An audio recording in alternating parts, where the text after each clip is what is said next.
Hi, everybody. As promised, I'm back with Jan Engels-Smith, psychotherapist and shaman. Everybody loved this interview last time, and we just didn't have time to get to some of the super juicy stuff, including time jumping, parallel realities, our multidimensional selves. So I have Jan with us today, and we're going to start right in on parallel realities. And if you want to, first of all, welcome. It's so good to see your beautiful face again. Thank you, Regina. It's just such a pleasure to be with you and your audience. I got so many emails from folks, and you have such a lovely audience. Oh, they're the best. Engaged and, really with it in a lot of ways. And their questions were high quality, and their need. It was nice to engage with them. So I feel super grateful to have such an amazing group of people that follow this work. So yes, I completely get that. So we're going to start out with parallel realities, and I would like to toss out one experience. It kind of haunted me for a long time because I couldn't figure it out, and only parallel realities, it seems, would be able to answer to it. And this was it. Now, this is kind of strange, right?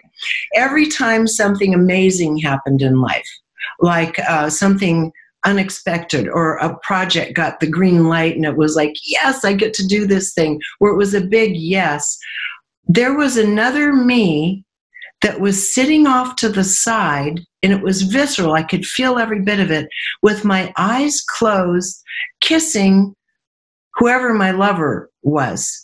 And it was this bathed in light, beautiful golden environment where I was kissing this person with this extreme joy. And it was as though I was living in two places in that moment. And that's happened throughout my life. But I had my eyes closed. I could never see who the person was. So let's launch off on some speculation there and some of your own stories and what's going on.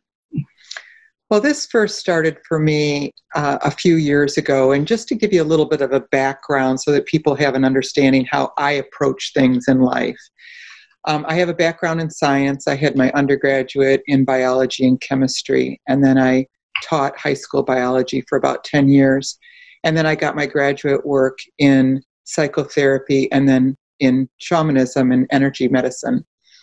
So I always have kind of like this science back edge that I'm looking at the abilities to heal and things like that. And I've been dabbling and reading about quantum physics for years, just absolute years.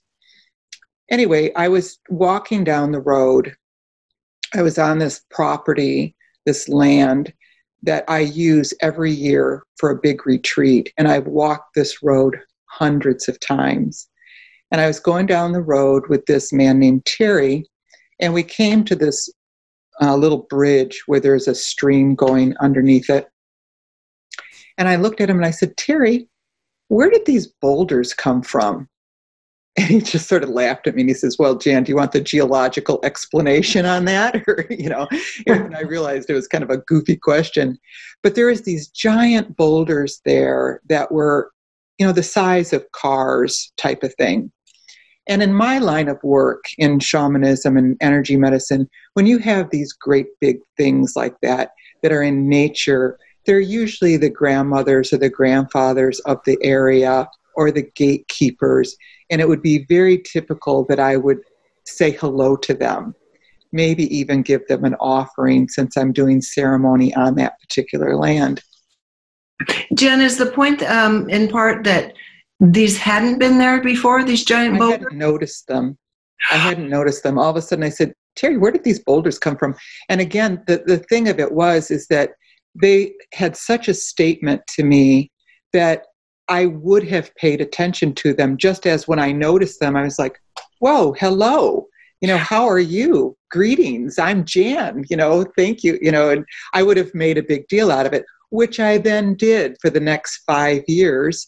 Every time I was walking by them, I would kind of fool around. I've got that bit of a personality where I was also having fun with them. Sorry I didn't see you last time, but anyway, I was just going on with these boulders.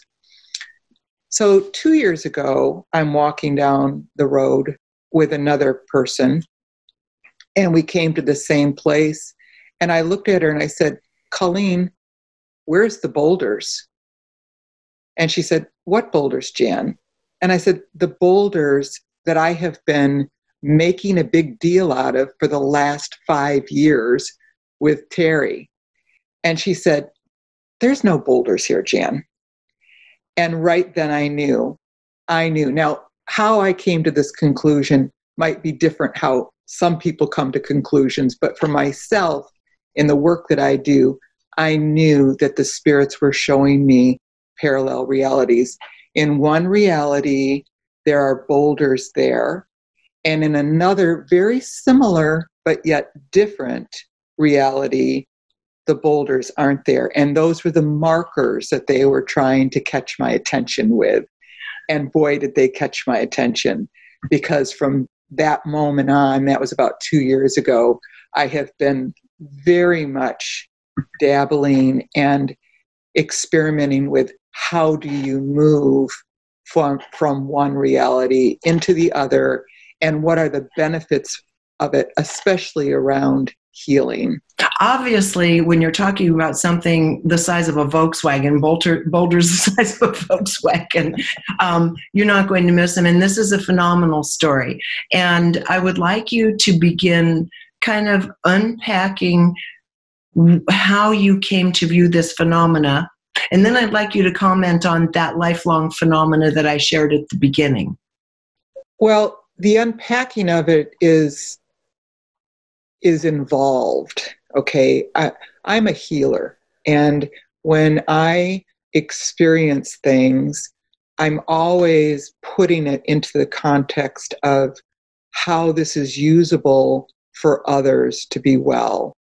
Because you could look at a boulder, or you could say tumor in one lifetime, not a tumor in the other. Poorness or prosperity or lack of prosperity in one lifetime, prosperous in another. Whatever the case may be, there are components to this information that can be applied to every person. And the gift in it is how do we, as healers, as well as just human beings, learn how to shift from one dimension or parallel reality to the other. Because in shamanism, there is this understanding, as well as in quantum physics, that there are multiple versions of you in every single possibility that exists. And now we're understanding in both quantum physics as well as my form of shamanism, how do we then move into those realities where things are going better for ourselves, where we have this better version of ourselves that we are able to tap into. As far as your story is concerned, I think it's kind of kooky, I know, but but there's an element to it that I think is right spot on. And that is one of the things that people don't understand is that when you move into a desired reality, there's a feeling there. Usually a feeling like if you were to get everything that you ever wanted in your life, Regina, what would that feel like? And it can feel very much like that love or that anticipation, that passion of that intimate kiss. All right. Mm-hmm. So they're showing you a feeling. And then you also described it like this light is shining on you where you just landed the deal. And they're showing you the feeling that it goes along. Like, I think that they weren't necessarily contrasting realities, but they were giving you an element of where you want to go in your broadcast of your feelings to be able to keep achieving what it is that you desire. Oh, that's a really interesting take, because in our last conversation, and if for whoever's watching this, if you haven't seen it, please go back and watch my first conversation with Jan from several months ago, because you talked a lot about feelings versus emotions, and you and I are in sync on virtually all of this, about the feeling of something, which is intrinsically different than an emotion. So maybe just to reiterate, using that example, I was being shown or experiencing beside myself, so to speak, a feeling, and then talk about what this does in terms of being able to move between dimensions, to move to the more prosperous aspect of, or dimension of self. How does that work? Well, you have to realize that everything in the universe is a frequency of vibration. Okay, it all has its own frequencies of vibration, including you and including feelings. If you are feeling depressed and sad and unworthy, those have a particular vibrational quality to them. And if you're wanting prosperity and great relationship and love and all of these different things, that has a particular frequency to it. Those frequencies have to match to get what you want, just like the radio frequencies have to match. If you're trying to tune into 92.3 and you keep hovering around 89.0, you're not a match. So if you have this desire to move into this reality where these other things exist, it's like you have to be the frequency to get over there. Yeah, dead on. What a perfect way of explaining it. Mm-hmm. Mm-hmm. And I think that that's, again, what the imagery that you were picking up on, it was showing you your frequency that brought you into alignment. There was passion there was tenderness, there was excitement, there was intimacy, there was safety. All of those things are in, to me anyway, how I would describe a beautiful kiss from someone that you love. Yes, and the interesting thing is that in that reality, in that feeling or experience, I would give myself to that completely with my eyes closed, which is very similar to how I do life in a sense. I will say yes and I'll jump. I remember when we were doing really deep meditative, exercises in this group once upon a time, I'd always be the first one to jump, not knowing what was out there under what might end up under my feet. And it's the same thing with jumping into life with a sense of, yes, I'm all in, not knowing exactly what it looks like, how the details are going to line up, but the sense that it's right to say yes and be all in. So I don't think it was... it's been an accident that my eyes were closed while experiencing all of this goodness. In shamanism, we always talk about closing the eyes opens the heart. Mm-hmm. And that the eyes actually lie to you. They lie to you about a reality that you think you're seeing and you think is real. And when you close the eyes, you move into a truth that you totally understand, which is I think what you're saying and saying yes. In fact, at Lightsong, the school that I founded in the Healing Center, Lightsong School of 21st Century Shamanism, our motto is, I say yes, I am willing, and I am available. And Wonderful. When you go through life and you say those types of things, it's like open doors of opportunity, because you have to be willing, you have to be saying yes to things. If you keep saying no to life, you're going to stay stuck with exactly where you are, recreating the difficulties that you're always having because you're not moving forward, following your divine purpose or the callings of your heart at whatever level those are. That is so right on.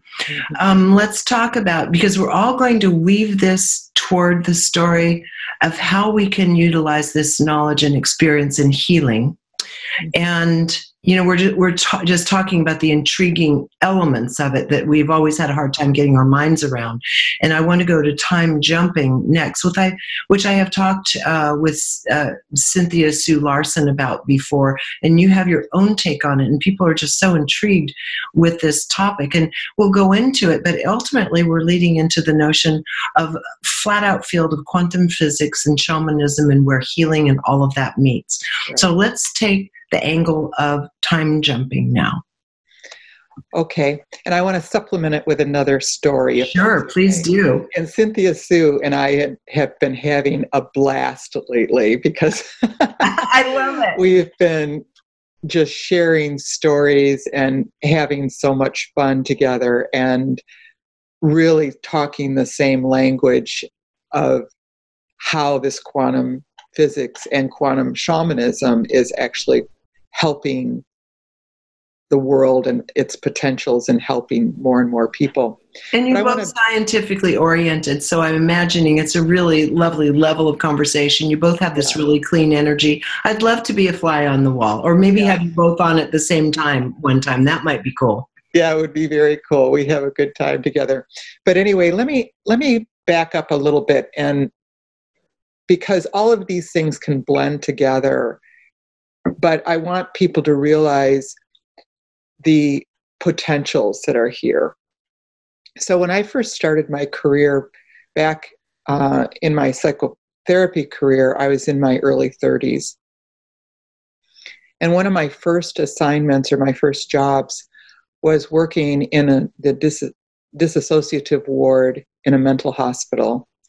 And I was working primarily with multiple personality disorder or dissociative identity disorder.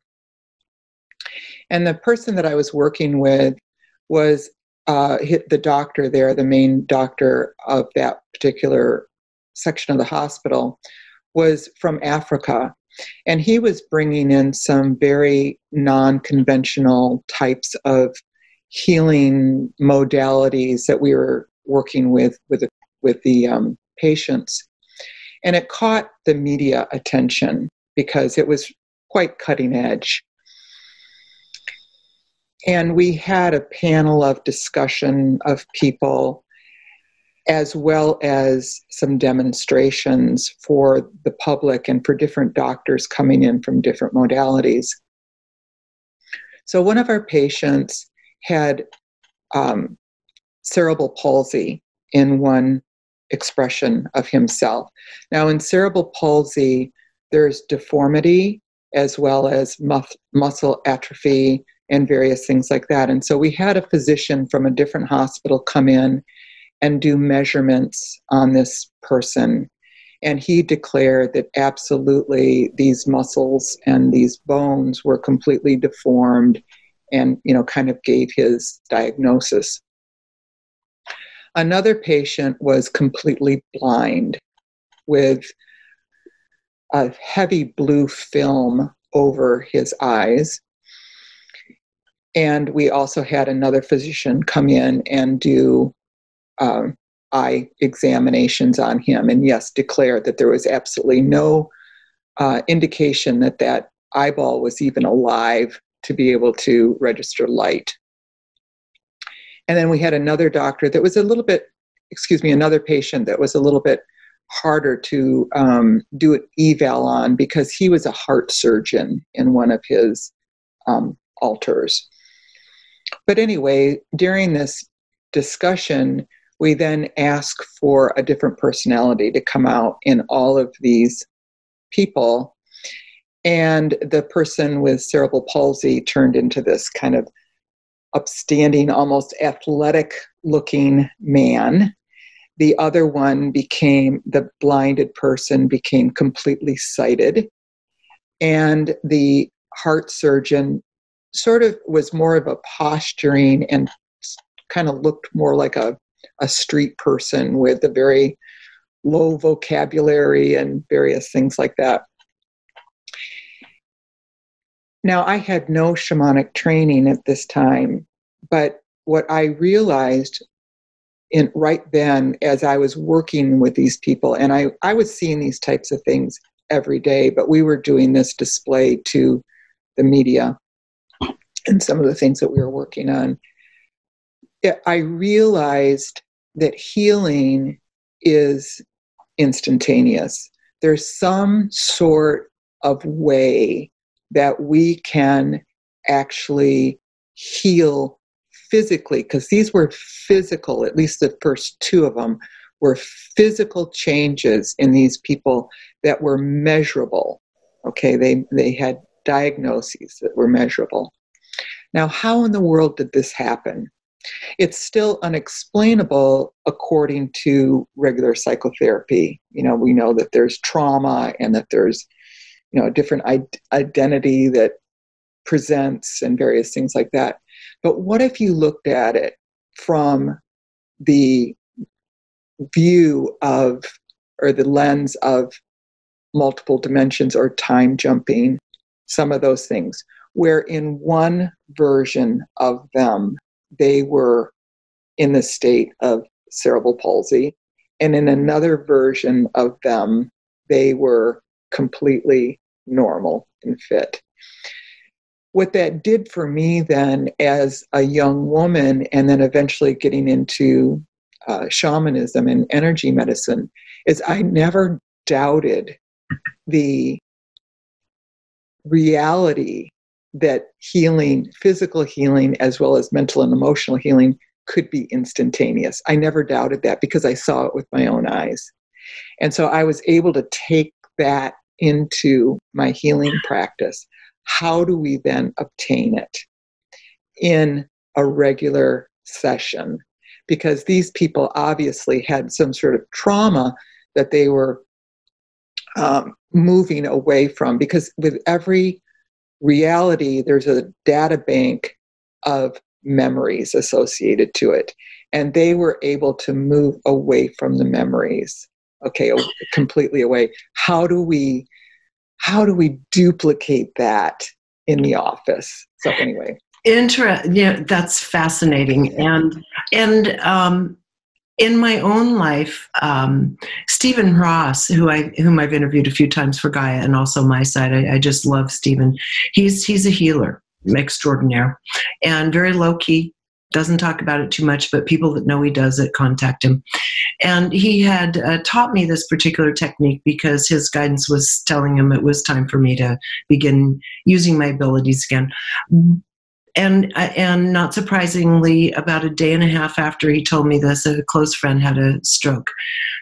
So without getting into all the details, having taken this simple procedure, which appeared to me to be a collapse from one of your realities, almost like a time collapse. But what I'm hearing you say is it's more of a multidimensional collapse from one potential of you, which is healthy, alive, and perfected, to the one that's having this issue in this moment.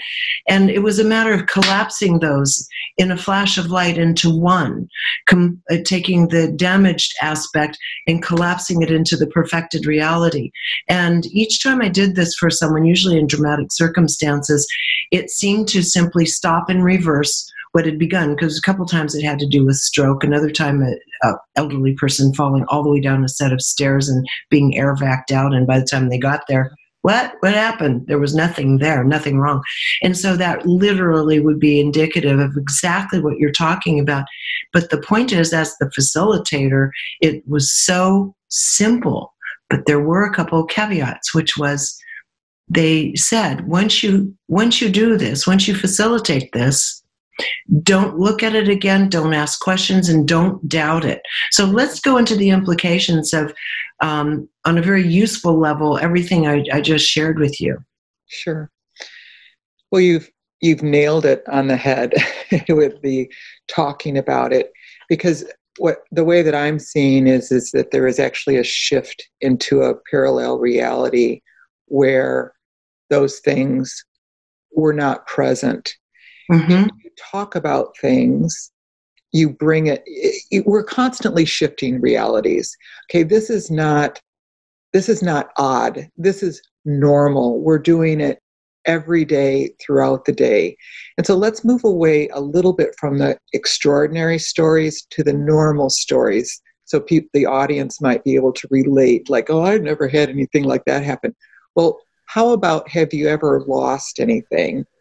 Oh boy, that's a good one. Every one of us can relate to that. Yeah, you've set something down. Like for me, one of my stories, it was so profound.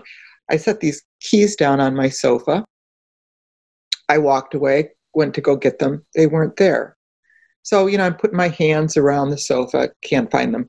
Then I'm pulling all the cushions off the sofa, and putting my hands down, where are the keys? Couldn't find them. Then I'm doing the house search. Yep. Every place in the house, in the garage. Where are the keys? Where are the keys? Come back into the living room, or into the, living room maybe a half hour later. They're right there in the middle of the couch. Yes. Okay, that makes you think you're crazy. That stuff is crazy. We discount it. We go, oh, yeah, that's weird. Yeah. And then we discount it, like, instead of going, what just happened? Because we don't have the vocabulary. We don't have the consciousness in our collective that really is able to explain these things. Right. And so we just discount them. Or how about the socks in the dryer? Oh, yeah. The sock hole in space. And where do they go? Do you have a vent that's full of socks? No, but they go somewhere. Okay, where do they go? And so these are questions that everybody could be saying to themselves, and every person listening to this could reflect back someplace in their life. Here's another big one for me. Have you ever been with somebody that you shared an event with, and then you're with this person and they're telling what happened, and you're listening to them going, God, I don't remember it that way at all. Yes. Okay. What if there are different realities? They have a version of it that they remember, and you have a version of it in your reality that you remember. Now, the thing that I loved about this was everybody gets to be right. Because I would really notice this with my kids. Like, they would tell stories of their experience that I was there, and I was like, what planet are you on? But I didn't want to make them wrong. I didn't want to, correct them and say you're wrong, because I just didn't want to do that. But everybody can relate to that. They can, and yes, and it's such a gracious way to look at it, to think none of us are crazy. Maybe we're simply having a different experience, because we tend to say, no, that's not what, especially when people get into arguments about recounting something, that is not what happened, right? Yeah, and then you've got an argument going on. Yeah. How productive is that? Like, why are we even doing that? Instead of looking at the possibility of possibly that is the way that they experienced it, and you are in a different dimension. Because remember, dimensions are the same but different. They're multiple dimensions will have a quality that's different, like my boulders. They're not there. Now, a lot of people would go down that road and never notice.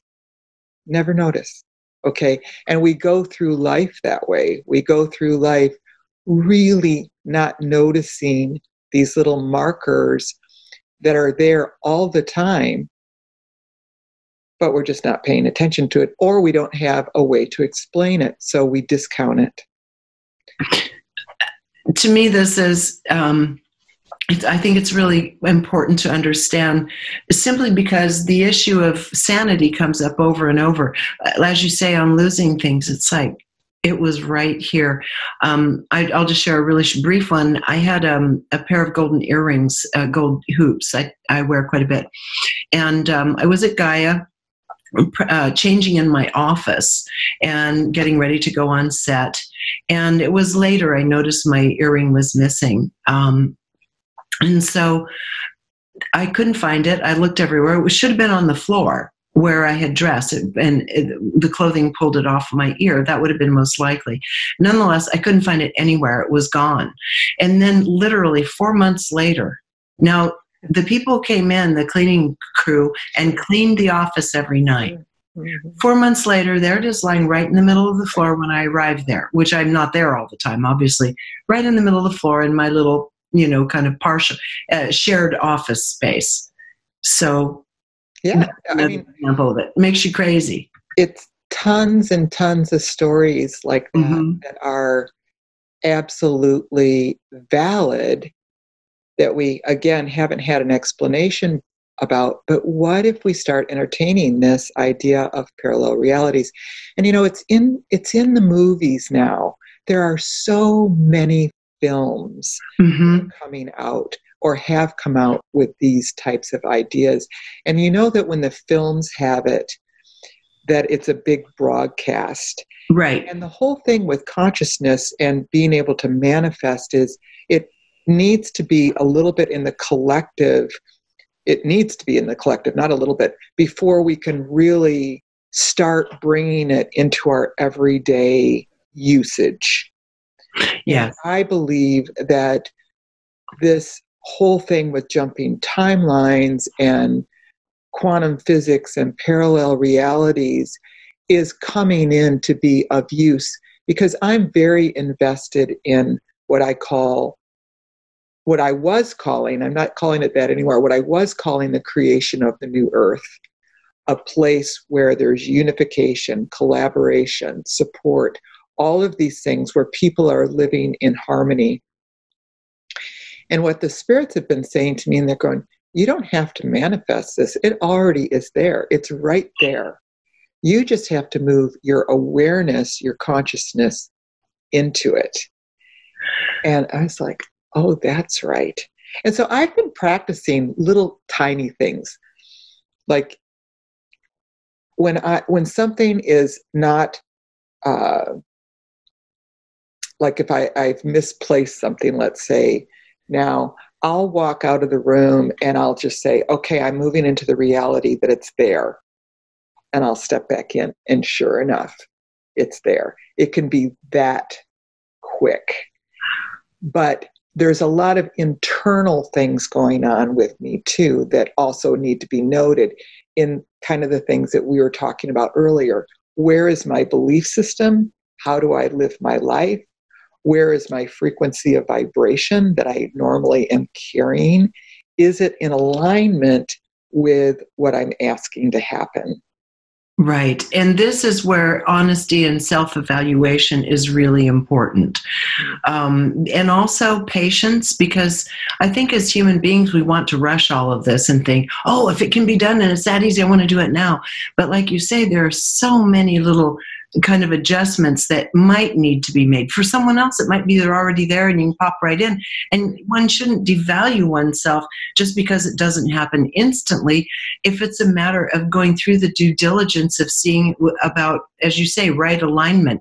So maybe you could explain to people, how one goes about that. And also, let's use another example of conflict. Again, like I talked about earlier, we did it, this is what happened. No, this is what happened. When you're in conflict with a person, how can you do kind of a cold stop on that and shift that to a different reality? Absolutely. That's a fabulous question. Conflict is just going to give you more angst and discord inside of yourself. It just doesn't work. And if it did work, we would have had world peace a long time ago. Yes. Truly. And you would have had peace in your families or whatever a long time ago. Okay, yeah. It just doesn't work. And it's an old, outdated system that I don't think is in alignment with where we actually want to move into as individuals that are trying to make a difference in humanity and on the planet. So I think that it can be as simple as what you're saying. When you find yourself in that place, you do have to have an internal system that says, stop, it doesn't matter.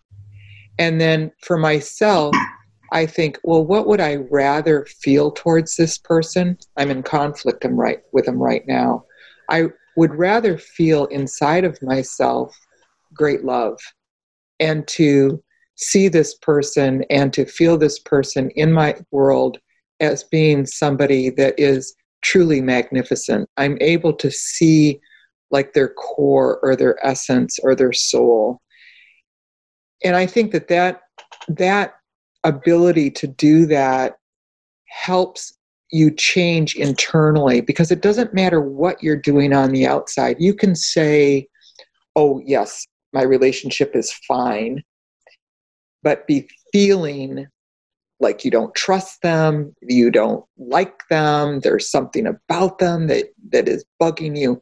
That is your frequency of vibration that you're broadcasting. And you can't trick energy. That is the key. You can't trick it. You cannot say one thing and feel another and get where you want to go. You are so right on. Let me bring up something as maybe a potential here, and that is to try to shift things quickly. If you should find conflict ratcheting up, might being able to do a stop inside yourself, even amidst all of the noise, and go into even a position of gratitude for something you do or have appreciated about this person, some kind of beauty or strength in them, even if the words are still flowing around you. Might that be a quick and easy access point because gratitude has such a high frequency to it? Absolutely.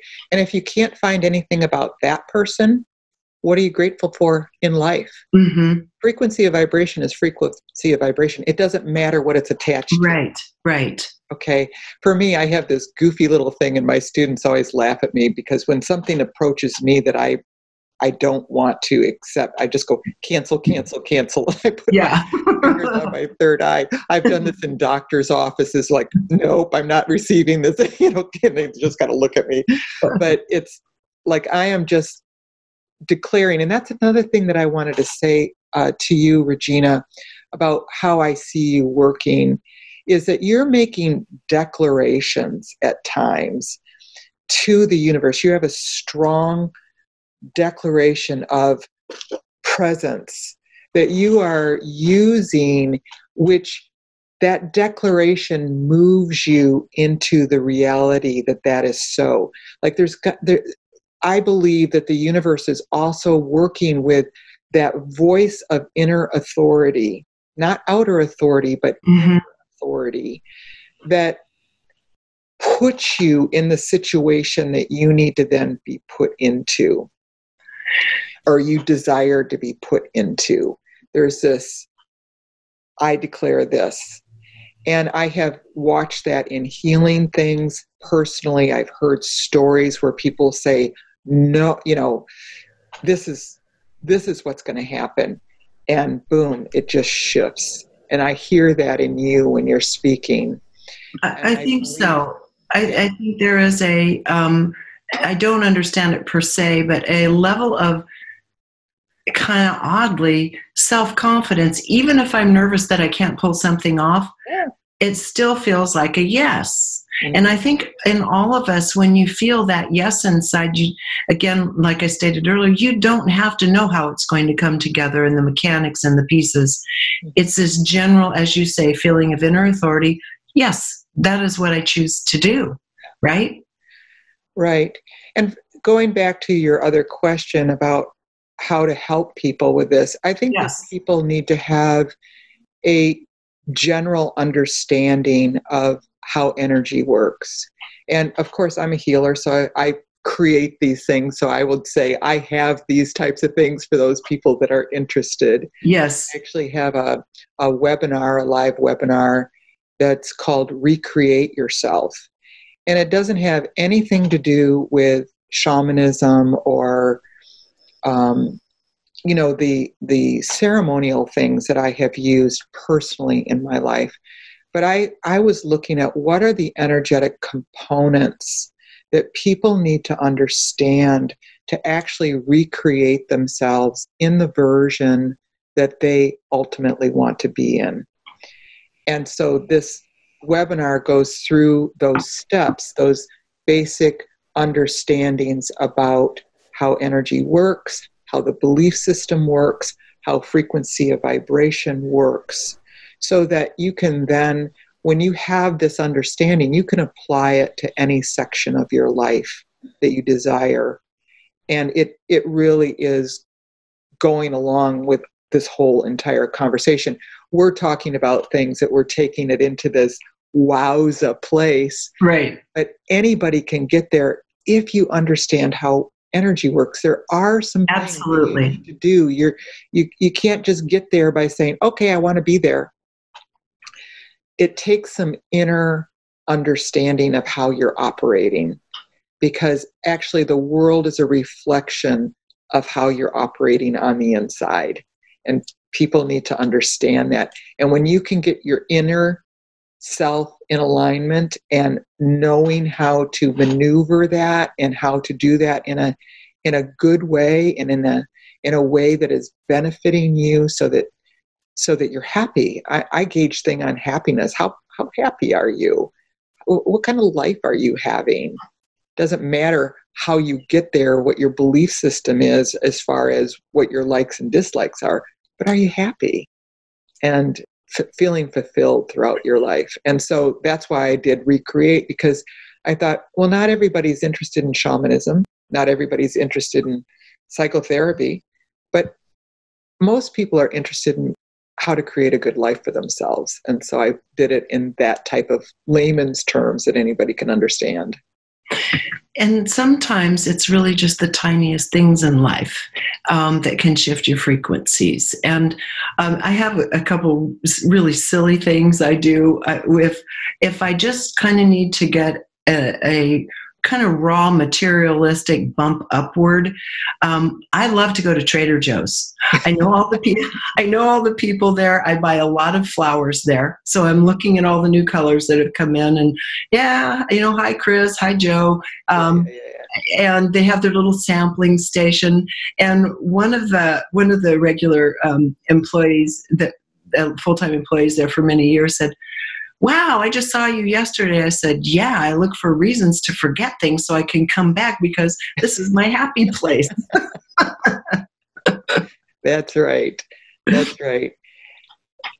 There's so much information in that story that you just shared that is completely in alignment with some of the things that we're talking about. And it's that level of what you're seeking inside and how you're then doing things that then are having an overall absolute effect on what you're manifesting in your life. Mm-hmm. And it can be as simple as finding joy in saying hello to these people that you enjoy and encounter. Mm-hmm. Yeah.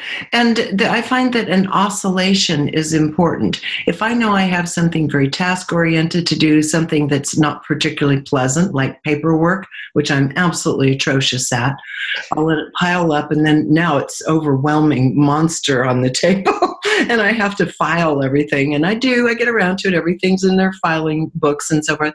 But when I know I have something like that waiting for me, I'll always plan something, anything, whether it's to maybe bake something for someone or something pleasant that makes me happy and puts me in my little happy spot afterward, or whether it's to go to some wonderful place in nature or a lovely coffee shop or something.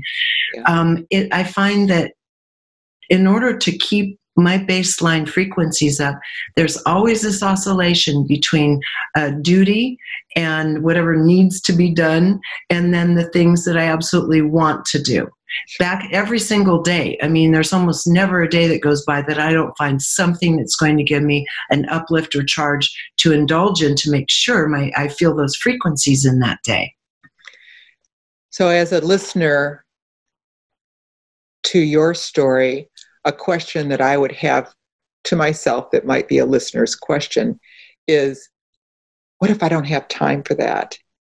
So my answer to that is, just think of high frequency words. Sit there and think of as many high frequency words as you can say.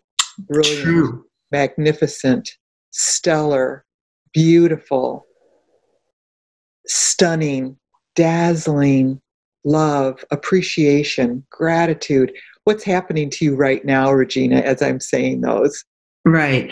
Oh, no, automatically it infects you with those higher frequencies. You can't actually embrace those words and not go into that frequency range unless you're not saying them authentically, unless you're just kind of I think you can dragging even them just through. say them because I hear what you're saying, but I can be in a slump and I can say those words and all of a sudden I'm sitting up, my chest is coming out, my shoulders are going back. And for myself, that's the first thing I do as I'm pulling out of the driveway in my car is I start saying those words as I'm beginning my drive. And it's like the world opens up so that I can move through. It's amazing. I love it. Yeah, because you're lightening the whole field around you.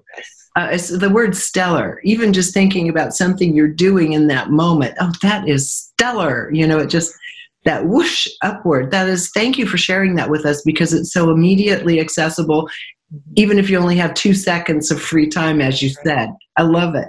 Say it before you're walking into a meeting. Anytime that say it before you answer the phone. When you're absolutely very consciously affecting the fields that you wish to participate in. Yes. And that's what you're doing. Mm-hmm. So now, again, all of this comes back to frequency. And just to kind of bring it all together, you say shamanism is bringing together the forces of quantum physics and simply focusing them through that particular lens. But any one of us can focus them through the lens that works for us as well, right? Absolutely.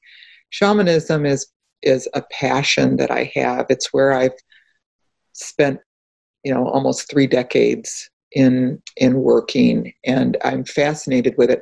But I will say it's my version of shamanism. Yes. The light song version. I don't think that all shamanisms work from this cosmology. It's one that I have adapted. In fact, I actually changed the name of our school to 21st Century Shamanism, looking for, how do I express what I'm doing now compared to how it was done centuries ago. And now I'm moving into the idea, it's actually quantum shamanism. And because I am looking at frequencies of vibration, I am constantly in this monitoring my own frequency and knowing how that then affects what realities I'm going to be working in.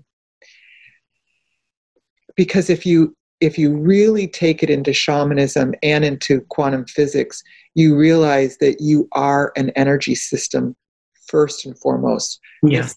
This body is insignificant in the big picture. And when you can relate to that and when you can feel that divinity that you actually are, that you are divine, and I know that that's a stretch for a lot of people to feel, but I believe that that's your core. And I also believe that that's what made my healing practice so successful, is because I was able to see that in people. Just as you were saying earlier, I could see that in people. I didn't even see their ailment or the thing that was causing them conflict or discord. I just saw their radiance and their truth and their beauty. And then we just moved into that. And the healings then took place. Well, I'm a fan of what you do in terms of just bringing this kind of light and accessibility into the world. We don't have to look at parallel realities and time jumping as spooky things, rather than just a native aspect of our being. And if we stop to think about the fact there is virtually no material to us, we are not material by nature. We somehow can touch and sense and feel through the sensory system ourselves, but that's the great mystery. How's that even possible when we're nothing but space on an atomic level? There's nothing there. There are almost no particles. So here we are. That means we are open energy fields that can be impressed upon, persuaded, manipulated, filled up with whatever it is that we choose to fill our fields with. And it can, like you say, just like a snap, it can change so quickly into another frequency band of a higher order. Or if we get tripped up, of a lower order too, right? That's true. It can go either direction. Right. And we can see versions of ourselves where we were not working in our highest order. Yes. That's a version that I wish to move away from and stay away from. Yeah. You and me both. So now, is your site still lightsong.net, or is that's good? Yes. And Recreate is on the front page. It's something that, again, is there for everybody, no matter where you are located in the United States. We have a school. I have podcasts. I have a lot of free things too for people that are available. But I think the most important thing, Regina, is that people, if they're not there, or even no matter where you are in your awareness to these things, you say yes to moving into more possibilities and to learning more, because knowledge is a power. It's a self-empowerment in a lot of ways. We have so much available now to people that is helpful, and we can call that knowledge. Like you're gaining knowledge and intelligence around how some of these things work, which will then provide for you effect. It will help you get where you want to go. And I always say I have all of these things available to people, but you can lead a horse to water, but you can't make them drink. Yeah. It's just like, okay, but here it is. And the name for this is Recreate Yourself, 7 Truths for Guaranteed Success. I mean, that's a guarantee. If you do these things, you will experience transformation. You can't help it. Even listening to us talk, people are experiencing transformation because it inspires them that there's possibility for them. Absolutely. And I think one of the big stumbling blocks to humanity all throughout our human history has been really two things. Time, the illusion of time, that something's just taking too long to manifest, so we give up. And the other one is the fear of the unknown. And just to understand, there are so many infinite possibilities. They can't all be known. We have to be comfortable with knowing we may not know, but if we can simply feel and tend and focus, and as you say, kind of claim how we wish to feel, things will start lining up. That's right. That's right. And if you have a guide or a direction, if somebody is prompting you, it helps you get to those inner things of what you really want. You can look at what you don't have. Like so many people, let's say even in the place of prosperity, they're living paycheck to paycheck, or their credit cards are maxed out, or they don't have the relationship with their loved ones that they wish they did, or they don't have the job that they wish they did. All of these things are causing you to feel discord or unsatisfied in your life somewhere. And with a guide of some sort, we can get in and help you look at those things and then give you actual tools in how to recreate or how to do things differently, with just some understandings of how energy works. And if you do it this way, this puts this energy into motion versus what you're doing, and they can be very simple, but yet with the guidance, you have success with it. Where lots of times when you're doing things on yourself, you give up a little bit too quickly. And life is a process of becoming. It is indeed, and I would guess that you're a very skilled guide. I haven't worked with you personally, but I'm planning on it.